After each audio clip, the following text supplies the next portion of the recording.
while you're doing it, I have to tell you one of the best stories I ever had doing a game was we were doing a junior high game on Thursday at Carlisle. And when you're looking north, you can see across Interstate 40, and that's it's all just fields as far as you can see.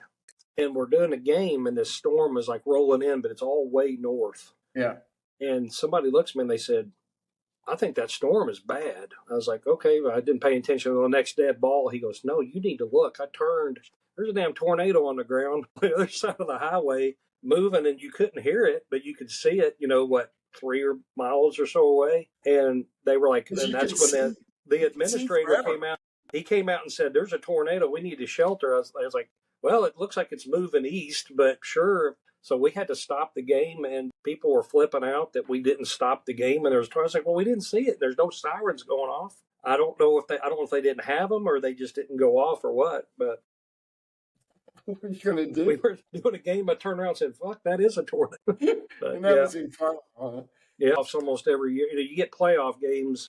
We normally get two. Your better crews get deeper, and I got to the point where our crew was pretty good, and we did the 14 and 15. I got the 14 6A championship, and the 15 got the 7A championship. Wow! And then the next year I didn't get them. That was my last year, but I got to do the All-Star game on the turf at UCA, the Stripes. Oh, so the last game was the All-Star. I actually moved to New York and flew back because they do the game in the summer, and I did that game. Flew back just to do the game. Yeah.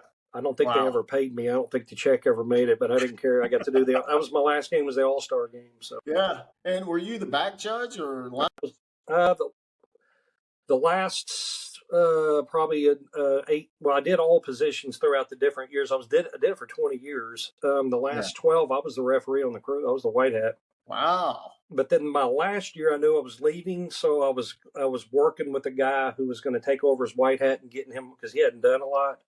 And I started putting him at referee, and I'd go to umpire so I could work as an umpire and the referee work together. And then once he got good, then I moved the umpire back into umpire, and I'd go work the wing or back judge. So that last year I was all over because I was trying to pass the reins to the new guy. Yeah, not only that. But I was a crew chief. I got the games. I scheduled everybody. I dealt with the coaches. I dealt with the administrators. I dealt with the assigners. I dealt with the state, all that. So that's the part you don't see is all that off-season shit. Right. And, most teams or most crews will have their schedule filled before Christmas for the next year. They'll start assigning games out, or the signers will call and say what dates you open. I'd give them dates, and then they'd say, "Okay, you want a game in Little Rock or you want to go to Jonesboro?" I was like, "I'll take Little Rock." "Okay, well then can you go to Texarkana the next week?" I was like, "Sure." So we would try to stay in Little Rock, around Little Rock, and then maybe take 1 or 2 long trips a year. Yeah, it was fun. I enjoyed it, but I'm thinking about getting back into it when I retire, hopefully this time next year. Ready to retire right now. About had enough of this bullshit at work. What was the we were down at Alzheimer one time. Well, there was actually 2. That's all you had. Well, and they were playing Hazen, who's all white. And you can imagine, into the game, I think somebody literally pulled a gun out and pointed it at us and said he's going to kill us. So we just got our shit and got in the car. It didn't change. We just left. And we had the police follow us out of town. And then we did a playoff game up at whatever the team is in Lepanto. I can't remember whatever that is up in Lepanto. They were undefeated and got beat 14-0 in the semifinal. So the champion went to the champion, whoever wanted to go to the championship game. So they were undefeated, and they got shut out by Bearden. I guess that was 2A, maybe 3. I can't remember. But we were leaving the field, and a guy threatened to kick my ass.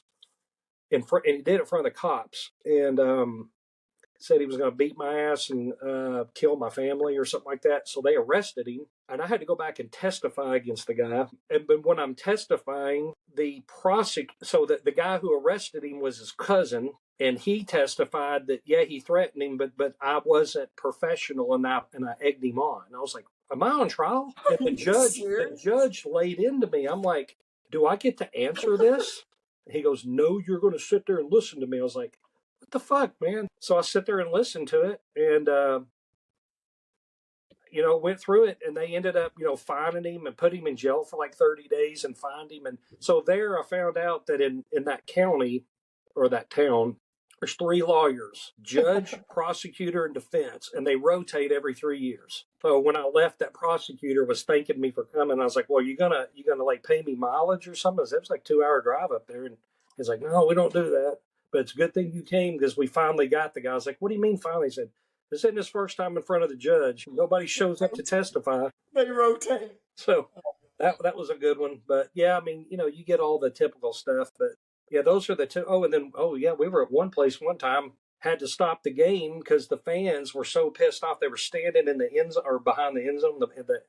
There's a marker behind the end line that they have to stay behind. And they were down on the goal line, and of course they didn't like some call. And these old men were coming out they were in the end zone threatening to beat our ass. And I had to tell the police to get them back. They got them back, and then the police started in on us because they were just as upset. So I go get the administrator, stop the game, go get the administrator, say, get these people off the field, into the stands, or throw their ass out in the street.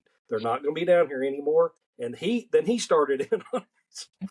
It's like, you fucking rednecks. I mean, these little towns, they take it so serious. Going to Clarendon one time, they lost. So they most of these places will feed you. And you pick, do you want your food before, halftime, or after? Since we got there late, we said, just bring the food, hamburgers after the game. They brought us raw hamburgers because they lost. I mean, raw piece of meat on a bun. They had no water, no showers. We were like, good thing I brought an ice chest full of Gatorade. So you have to think about when you go to Pulaski Academy, it's different. They pay you like $180 fee, Chick-fil-A buffet, whatever you want. First class. They want to make sure that the refs are taken care of. Do they give you champagne after the game too? They probably would have, but we would ask for it. And then sometimes I could be over like at Van Buren or something over by Fort Smith, and it'd be a timeout. I'd go over there to the chain crew and say, "Hey, where can I get a beer around here?" I said, "What do you mean?" I said, we had a long drive back. I got to have beer for the road. And they're like, "Hey, you just go across the bridge right there and go see my cousin Earl. And he'd get you some moonshine." Yeah, it's like a dry county. Mm-hmm. Yeah. So you gotta have a bootlegger. Yeah. Everybody knows the bootlegger. Yeah, Jesseville, the guy down there. Somebody had said something about, "Hey, can you get us some moonshine down there in these hills?" He goes, you want some? And I swear that guy took off, and you could hear his wheels squealing out in the parking lot. He goes, "I'll get you some moonshine so clear you could see a seed tick in it." I'll never forget that. Dude, they just can't. They can't wait to share it with you. Yeah. It's like they've got so much of it. They've cooked up about 20 gallons. Yeah. And it just calls to them. So our crew, we took on a nickname, unofficial nickname called SMF. Yeah. We were down. One of our favorite places to go was West Helena. They treat you good. They feed you good. A lot of good barbecue, and they are so funny. Yeah. Good. We like them. This guy got hurt named Juicy. Oh, no. Juicy was probably 5'8", weighed 300 pounds. They were playing PA, matter of fact, Pulaski Academy. And, he gets hurt. He's laying there, and here comes his mama, and she's shorter than him and fatter than him. And she gets out there, and and they, of course, have to call doctors down from the PA stands because there was no doctors there. They did have an ambulance, but the ambulance wouldn't start. So they had to go get the pastor's truck, and they're going to throw Juicy in the back of the truck. But his mom comes down there, and she goes, "Baby, is that the same leg you hurt last year?" And he goes, "I don't know, Mama." And then she looks at him. She looks over at the PA players, and she goes, "Which one of you boys hurt my baby?" And they're like, wasn't me. And then they get the truck out there, and they're like, "We're going to put him in the front." And it's it's just 2 seats in the truck. Mama goes, no, hell no. You put Juicy in the back. I ain't riding back there. So they threw him in the back of a truck. She gets in and the pastor, the reverend, takes him to the hospital. So they called it, they were losing, of course, getting beat bad. And then the crowd started calling their own team a bunch of siren motherfuckers. You some siren motherfuckers. So we started calling our crew the SMF crew. Every time we'd go there, we'd hear about the siren motherfuckers.